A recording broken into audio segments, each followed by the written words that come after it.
This is Sovereign Debt, a podcast on greening the global economy and debt sustainability. I'm your host, Jill Doshi.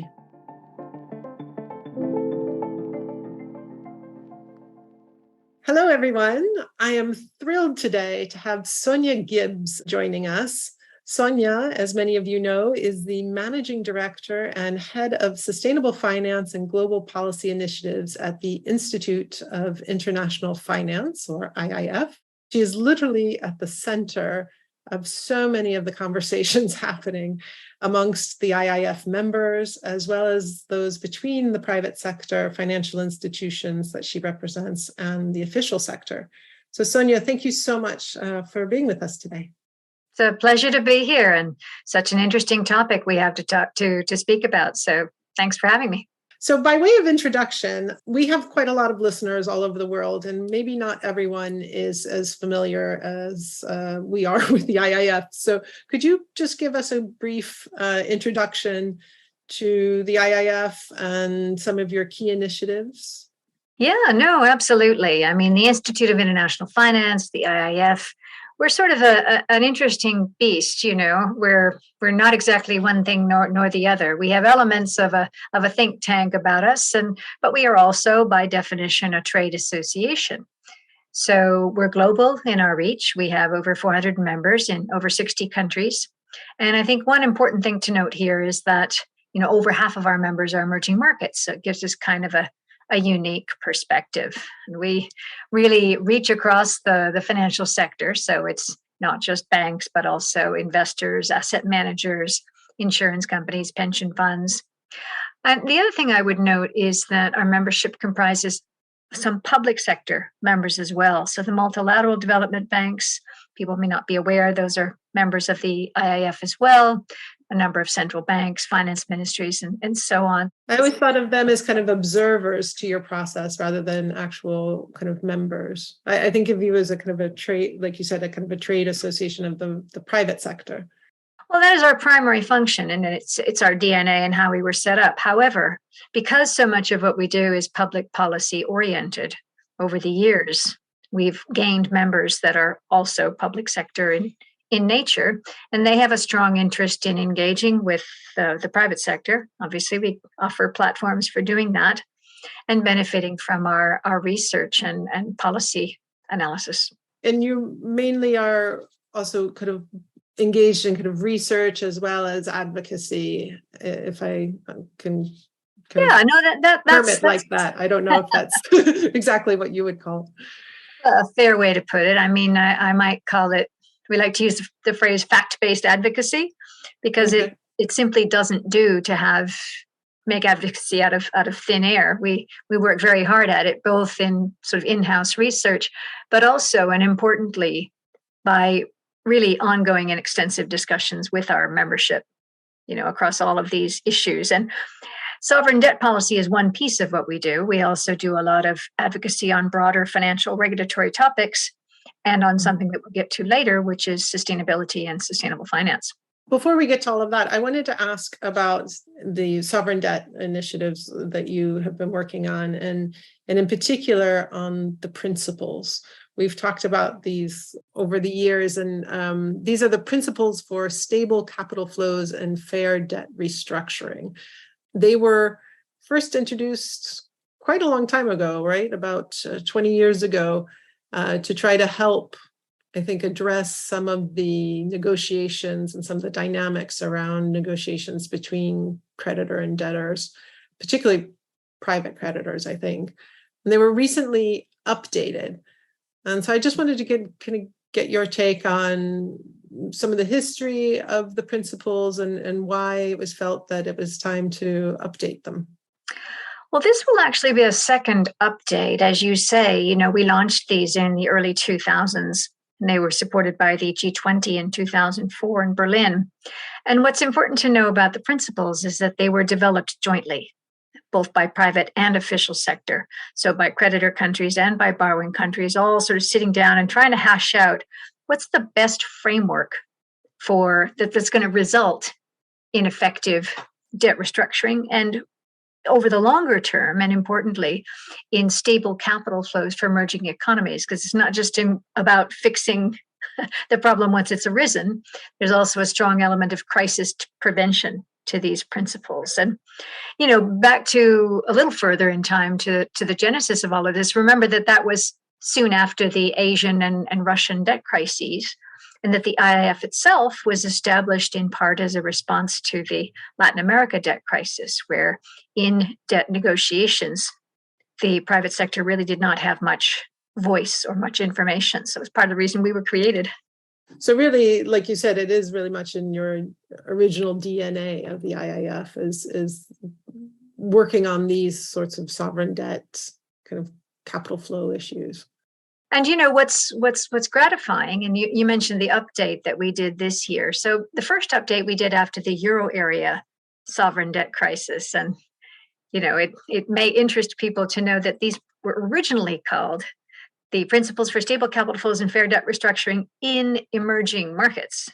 And after the Euro area crisis and the Great Debt Crisis, we kind of dropped that piece about emerging markets. So they're really meant to be much more broadly applicable. So we updated them in 2013, 2014, instilled references to collective action clauses, which were being, as you know, you were there, being developed at that time.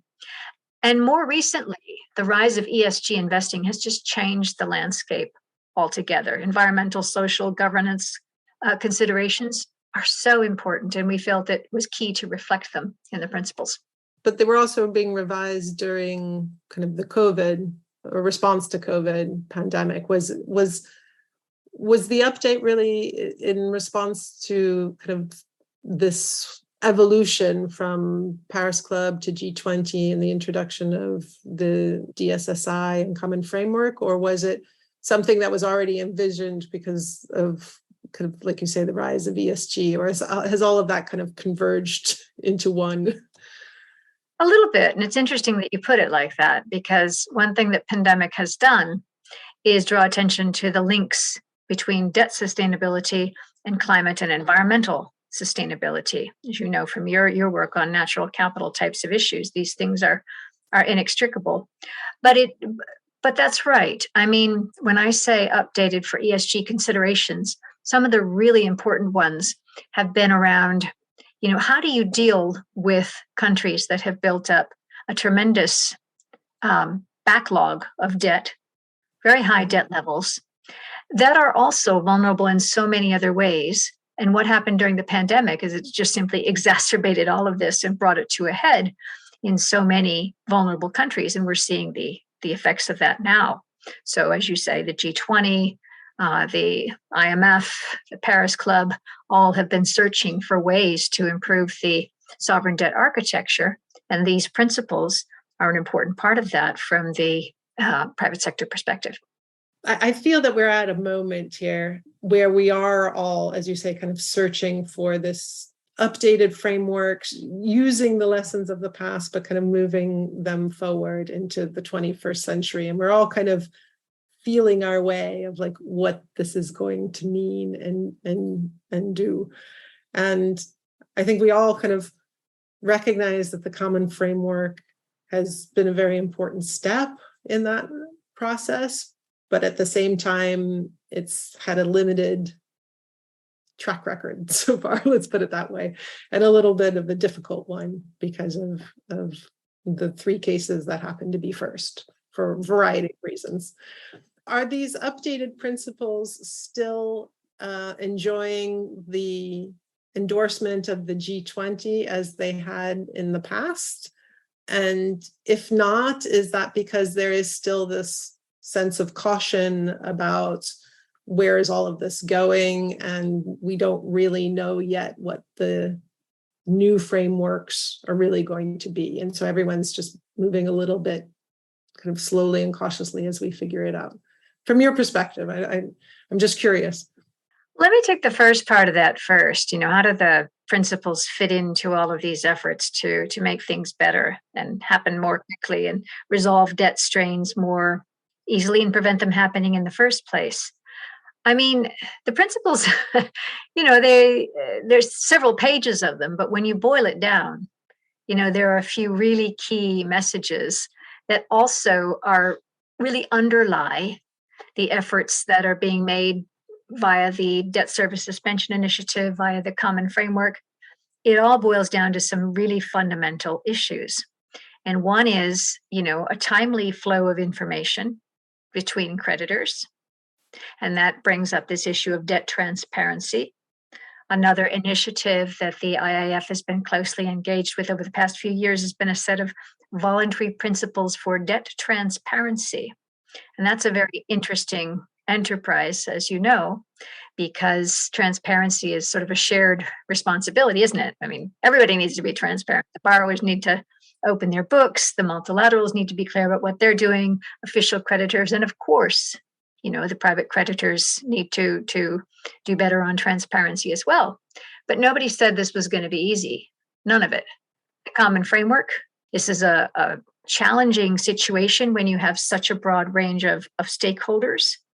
And when, the fundamental issue around the ability of countries to continue accessing private markets is still very much a part of the conversation, right? Countries don't to do anything that could jeopardize their long-term ability to access private capital. It's an important consideration. So back to the principles aim to set out guidelines that can help ensure that countries maintain their market access, that they can get the capital that they need for development, and that when trouble does arise, that it can be dealt with in a straightforward, good faith manner with clear negotiations, level playing field, everybody at the table. So that's really what the principles boil down to. And presumably, hopefully, quickly, right? Because, if we're talking about stable capital flows, the fair debt restructuring part of this, and just in the title, right, to, like you say, boil it down to its basics, is, I think, around those ideas of sharing information, transparency, kind of everyone at the table and good faith, and et cetera. And then the stable capital flows is, let's all admit there's a problem as quickly as possible and as efficiently as possible address it and move forward.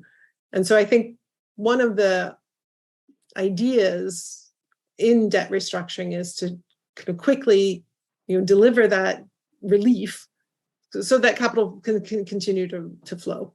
I think the issue is that if there were a supranational court or mechanism that had very clear rules that everybody had to abide by, we wouldn't have these issues, right? Sovereign debt is by definition a clear kind of national level issue, right? The sovereign governments are sovereign for a reason. So that's one issue there. You have a very diverse and increasingly diverse set of creditors, including your traditional Paris Club creditors and now non-Paris Club creditors, including China. And you have a broad range of private creditors. To ensure that everybody has access to all the same information at the same time, and that everybody is treated equally, that's an incredibly difficult process, right? So it's the goal of speed and streamlining is admirable. Of course, we want these issues to be resolved as quickly as possible. But getting from point A to point B, the devil is in the details there. But even all creditors being kind of equal, the IMF is very much a different sort of creditor in the sense that they're coming in with public money to bail out a situation and stabilize a situation, going back to the stable capital flows idea of to come in.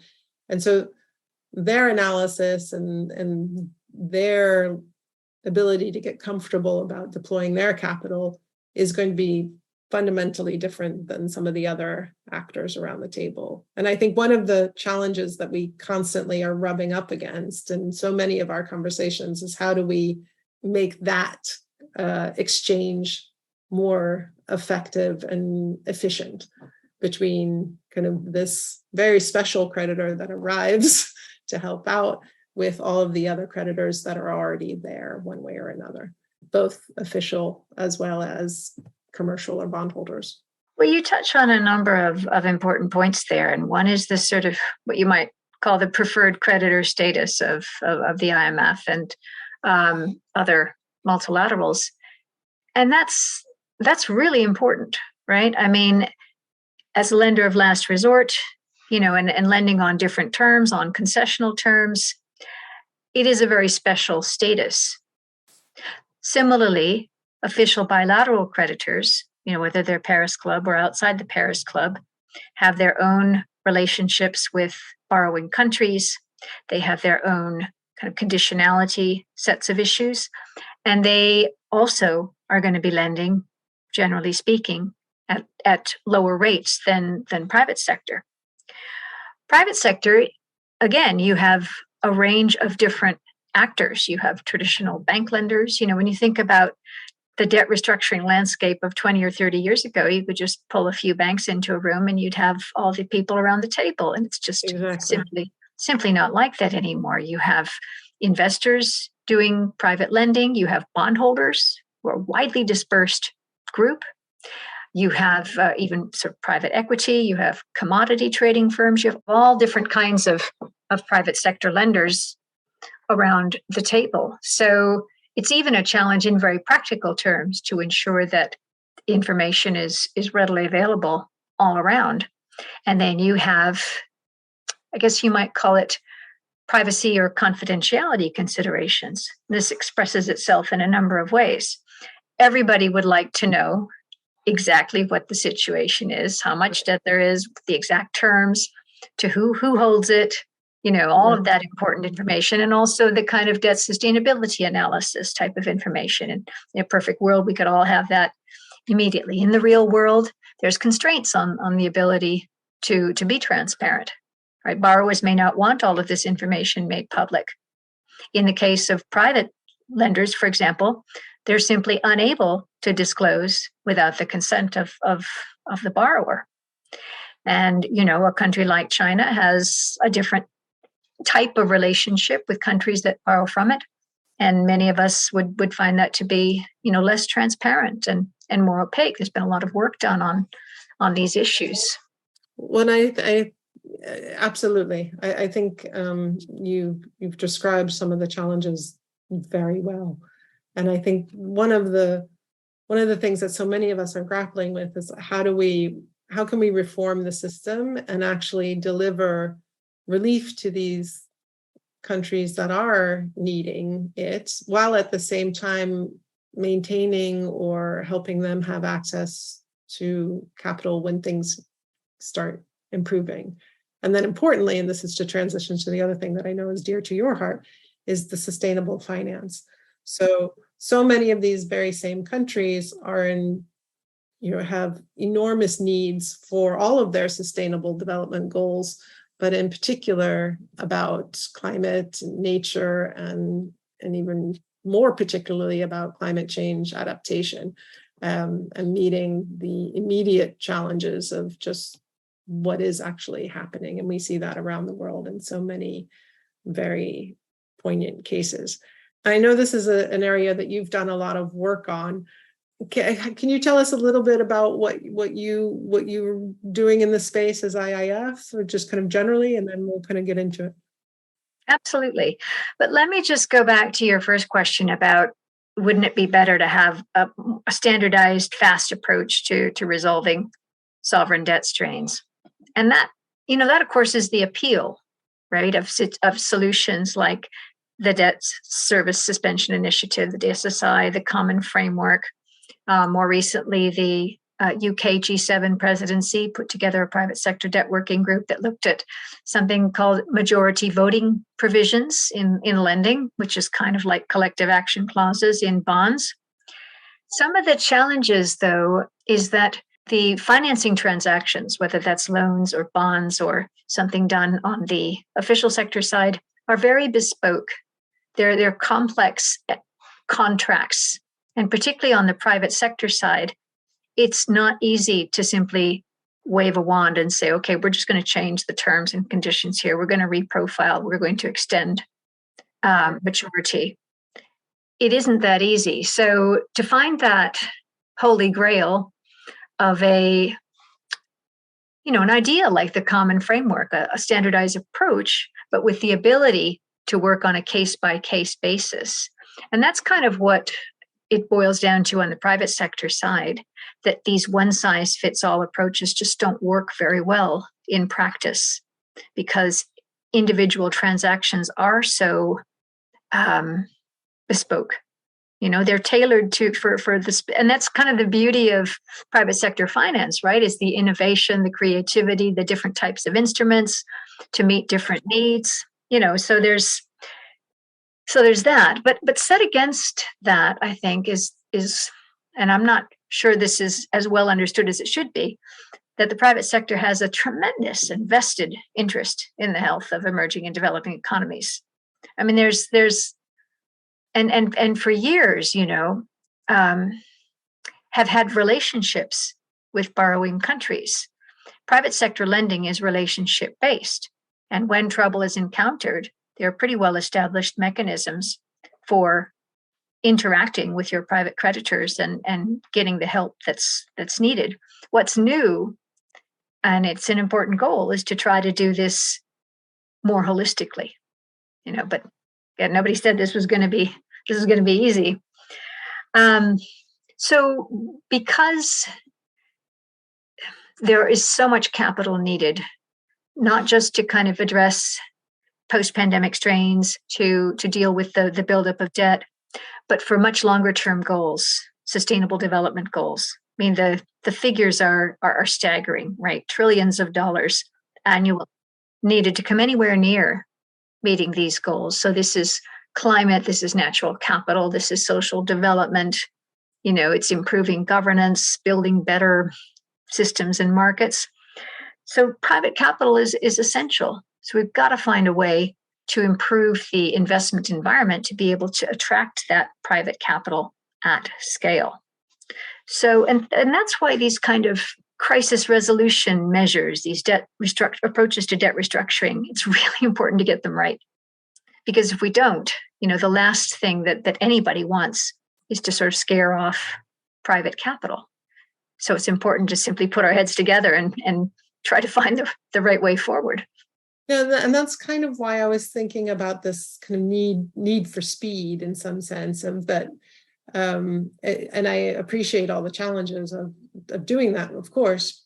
But as you said, in the old days, we could get everyone in a room and, kind of hash it out more or less pretty quickly. And importantly, the IMF could get their financing assurances really efficiently just with a phone call to the Paris Club Secretariat saying, yeah, they're coming, go forward. We'll take care of the rest, kind of thing. And everyone was kind of more or less connected because it was all more or less the same, decision makers. In today's world, it's much more, diverse, fragmented, decentralized, whatever, which is good and fine. It's just more difficult then. And so, one thing that we've been thinking about is GDP linking bonds and all of these other innovations. One idea that I kind of just put out in the FT was kind of maybe having some sort of like automatic stabilizers in bond contracts that if a government goes to the IMF and gets a staff level agreement, in order to speed up those financing assurances so we can get to board level agreement, kind of replicate in some way that automaticity that we used to have in the Paris Club days. Is there a way to do that in the bond contracts? I know Lee Buchheit and Mitu Gulati just put out some other ideas. So I feel like we're all kind of searching for this new framework to speed up the process a little bit without kind of an international bankruptcy court for sovereigns, because I think we all realize that would probably be too difficult. And I feel very strongly that we also can crowd in some of these other sustainable development goals and some of these other actors and participants, other global institutions like the UN, into these kind of frameworks to make it a bit more, basically to connect the dots in some ways, where they're setting the sustainable development goals and they're setting a lot of the targets and working with all of their scientists and others, that we should be able to somehow, like I say, connect the dots and maybe create something that's more robust and more responsive to the needs of these countries? It's a really important set of issues. And, amongst the many initiatives that are working on this, you mentioned the UN and all of its many moving parts. And also, of course, more recently, the Glasgow Financial Alliance for Net Zero, or GFANZ, which has many underlying sub-alliances for banks, for insurers, and so on, asset managers. And one of GFANZ basically has two main goals. One is enabling a stable, just transition to, in accordance with the Paris Agreement on climate goals, a net zero future, like the name implies. The other is mobilizing capital to support just transition. And this really brings in the question of emerging and developing economies. So again, we come back to the same set of questions. What do we need to make that happen? You mentioned GDP-linked bonds. I'd also highlight the recent establishment of a sustainability-linked sovereign debt hub housed at the World Bank. Really important efforts. But a couple of things, I guess you might call it obstacles we have to find ways to overcome. And one of it is access to the right data so that we can understand how these instruments will function in practice. And if they are sustainability linked instruments, that we understand the impact of them. And because investors are simply not going to be willing to put money into investments where they're unable to understand and measure the impact of what they're doing, because that's a core tenet of responsible investment. And that brings us back to sort of sound governance issues, right? If you are talking about key performance indicators, KPIs on some kind of instrument like this, or if you're talking about ensuring that the right policy framework is in place to provide the best GDP outcome, to support growth, that it's being correctly and honestly reported and assessed, you're talking about good, sound governance. So those two sets of things, having the right data, the right understanding of the impact of investments is key, and ensuring that responsible governance is in place in the borrowing countries. So that's one set of linked issues. The other is around kind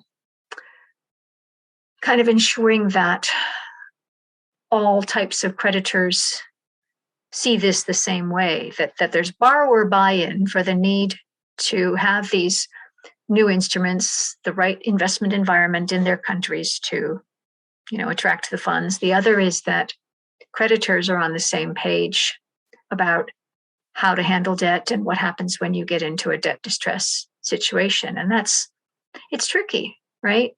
But what I think is really promising is that, maybe at this time, maybe more than in the past 3 decades that I've been working in financial markets, there's a sense of optimism, or maybe it's just an imperative, right? That we know that these sustainable development goals and climate goals have to be met, or, we will all sink. No, absolutely. And from your perspective, and speaking to your members, one of the issues in sustainable finance that everyone's talking about is, the greenium. Some refer to the greenium, some refer to kind of reinventing capitalism, basically, almost, in the sense of, are private sector creditors willing to forego a financial reward or compensation in exchange for getting some other sort of compensation in say, like climate, a lowering of emissions? I'm quite skeptical about greeniums. I'm not so sure that that's the way the markets work. I think we're actually going to have to rely on credit enhancements and bringing in other parties to kind of create that environment. But I'm curious, from your perspective, do you see, there's clearly a set of investors who are interested in these objectives, for sure, but are they willing to take on the same level of risk for a lower return? Does the greenium really exist from your perspective? So, I mean, where's the box that says yes to all of the above? I mean, there are certainly there's a subset of investors that are already building into their investment mandates the types of, risk return trade-offs and the types of, climate impact or natural capital impact, whatever their goals are, as opposed to purely financial considerations. There's definitely a subset of investors who have that under in their scope. There's also, of course, traditional philanthropy. You mentioned credit enhancements, and that brings in the whole blended finance set of issues, which is so visible, I think, this year and going into the next few G20s and COPs, which are so focused on emerging markets and led by emerging markets, like this year in first global climate conference in Africa. Right. So how we scale blended finance, which again has tended to be a very snowflake kind of enterprise, right? I mean, each blended finance project has very specific considerations. You can't operate like that at scale. You've got to standardize and scale up. So that's one set of issues. Right. The other will be about how both corporate and financial firms implement their climate commitments. So many firms have signed up for the Glasgow Financial Alliance for Net Zero in the financial sector. There are all different kinds of similar initiatives in the non-financial corporate sector. And the ultimate goal is pretty clear, right? We all want to get to net zero emissions by 2050. But it's the backing out of how you get from here to there, how you set your targets, how you measure how well your lending or investment portfolio is aligned with those goals. All right. Mm-hmm. Is the path you're currently on going to get you to net zero?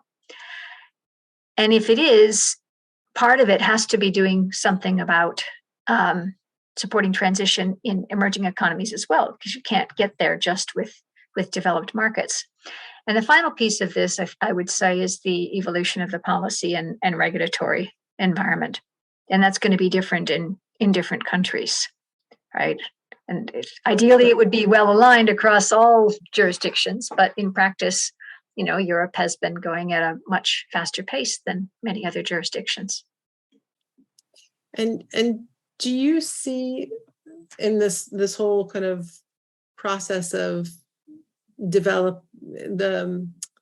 markets developing for sustainable finance and sustainability linked bonds and all of that, do you see from where you're sitting kind of a convergence at all of the thinking around debt restructuring and debt relief and these instruments? And kind of, I like to say, is it possible to green the common framework?